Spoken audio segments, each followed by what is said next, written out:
Hey babe, how's your Chick-fil-A sandwich? It's really good. I think you could do it better. What? All right, let's go see. Let's get into it, starting off with the pickles.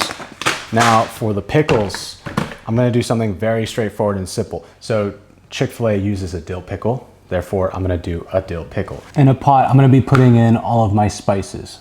Black peppercorn, followed by chili flake. This is just red pepper chili flake. Touch of caraway seed, and then some coriander in there. For basically all of my pickles, I like to use rice wine vinegar just because it's not as intense. It's a nice, sweet, lighter vinegar. I'm gonna do about 2 cups of vinegar. Also, a quick little tip, in most restaurants that I've worked at, we tend to use deli containers as measuring cups. So a pint container like this, once it's at this line, that's about 2 cups. So I'm gonna do about 4 cups of the vinegar. And I'm gonna just do 1 cup of some H2O. And then to that, I can add about a ½ cup of kosher salt. And now I don't have sugar. I just moved here. I don't have sugar on me, so I'm gonna just use some maple syrup. This should work just fine, actually. ½ cup of maple syrup in there. And then this just goes on the burner. And then the dill is gonna go into the container last. Now, while that is going, I'm gonna prepare the cucumbers. I'm just using these mini cucumbers right here, and I'm gonna cut them just like you would a dill pickle. Check this out real quick. Do you guys recognize this right here? Little ziggy zag. And then this is gonna allow me to get those really cool ridges that you'd see on dill pickles. Slicing down, just like so. And there is our cucumbers. Take a look at that. And now to that, I'm gonna put down some dill first, followed by a layer of pickles, another layer of dill, another layer of pickles. Sorry, I'm saying pickles, cucumbers, whatever, you get the point. And boom, that's ready to go. I'm having a lot of fun doing this style of video for you guys. So comment down below if you like this style of video. It's a little more fun just to hang out and cook something that I like and enjoy, and no fancy edits or anything crazy like that. Just me here, this is it, this is it. Okay, so that's coming up to a boil. Now I want this to be in your face dill, so I'm just gonna punch it in there at the end.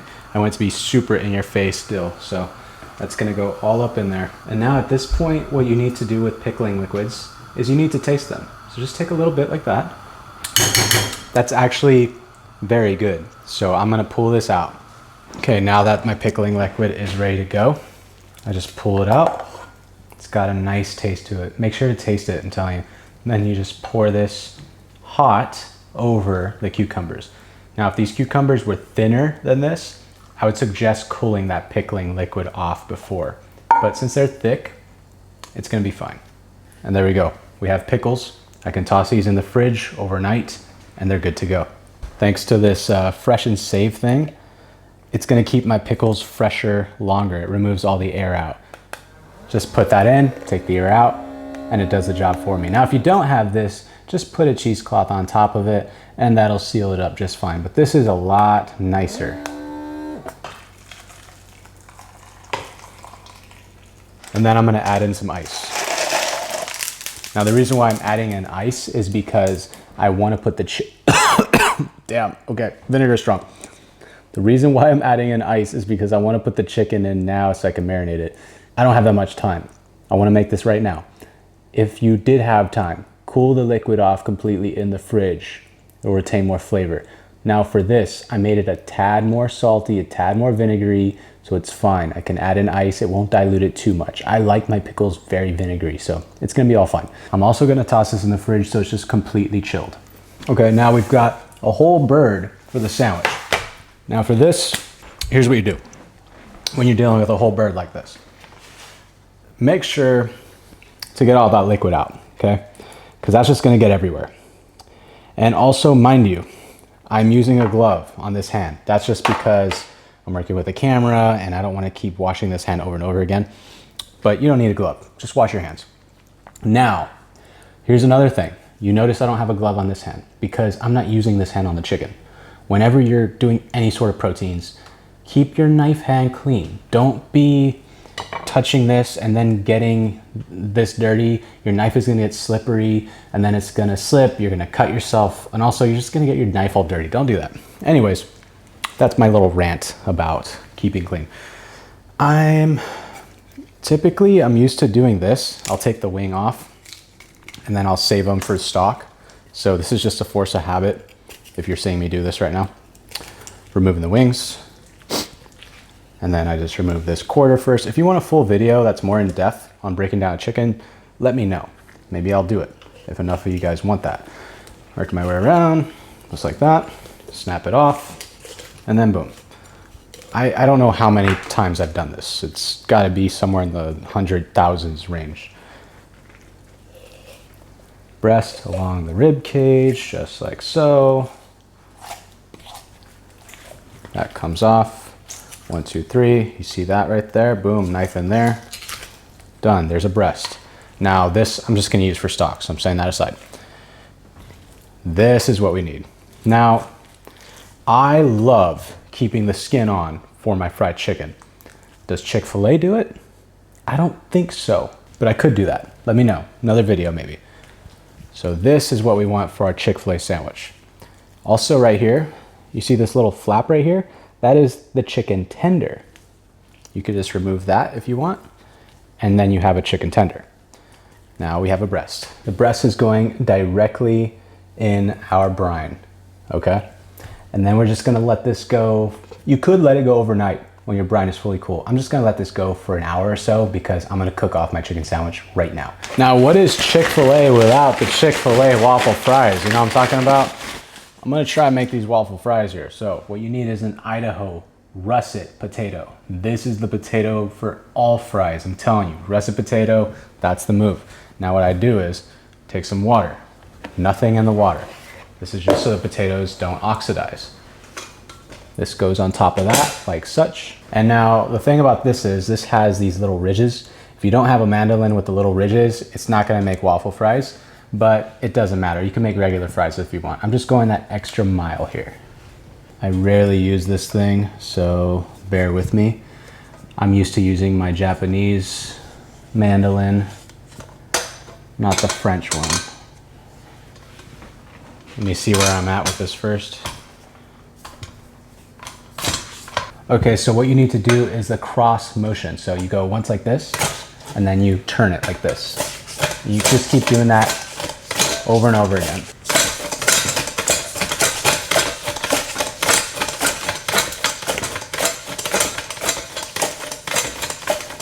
You just keep going like this and then like this. You want to turn it every time. And then that should get you a beautiful looking waffle just like that. Stunning, right?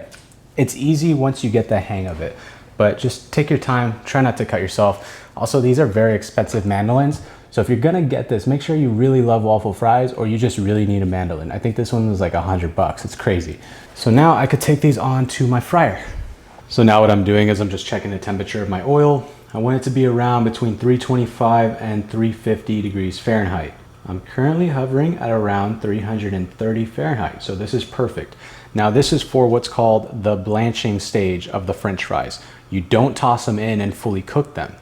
That's not the way this works. We need to blanch them in the oil first. Tossing them in.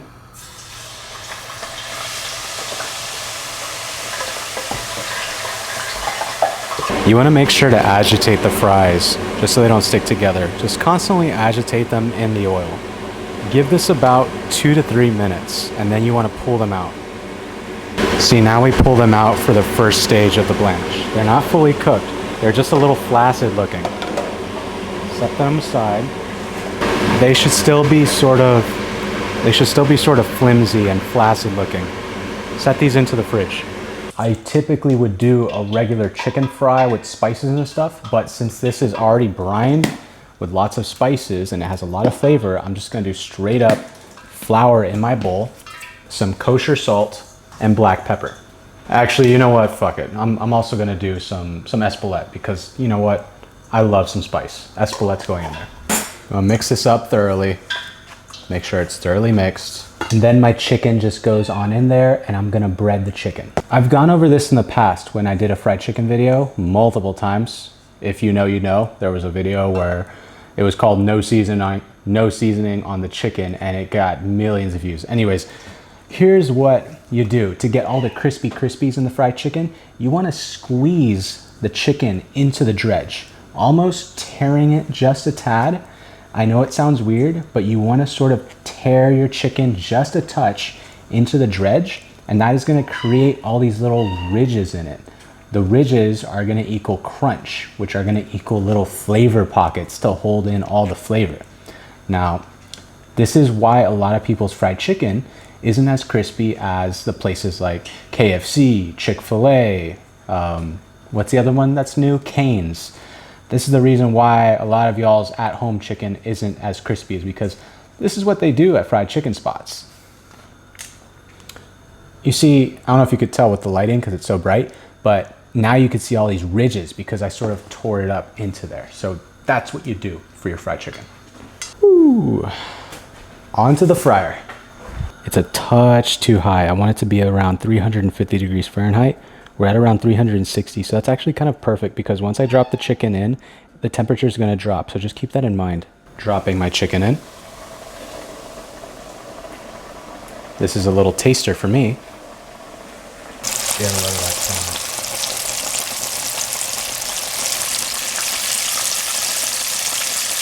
Now I'm just going to check the temperature of the chicken. Internally, once it reaches 165 degrees Fahrenheit or over, you are good. So this chicken is good to come out.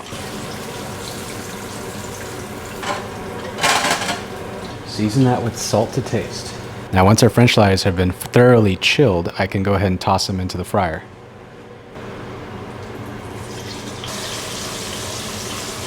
Make sure to agitate these guys as well, just so they don't stick together. Pull your French fries out, toss them into a bowl.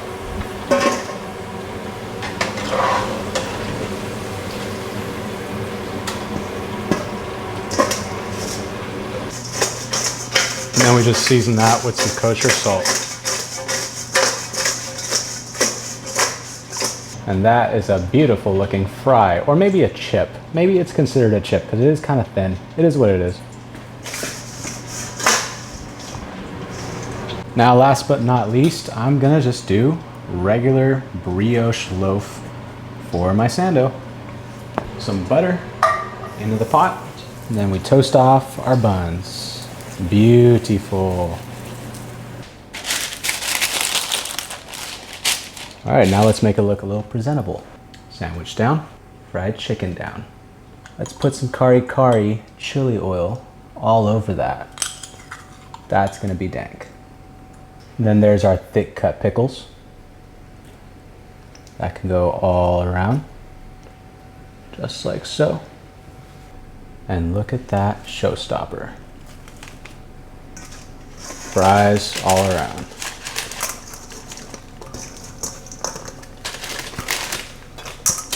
That looks pretty fucking good. Babe, sandwich is ready. Took you so long. All right, here's your sandwich. Oh my gosh. Okay, I know how I'm gonna fit this in. Okay, here we go.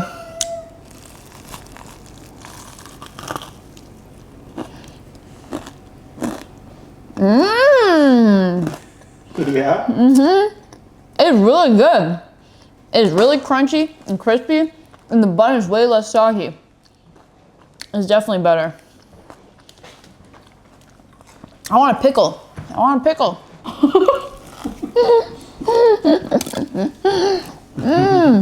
God. Okay, this was just a test. We're gonna see what foods we can recreate and see if my girlfriend likes them. Let us know what you want to see next. This is not a test, this is a real deal.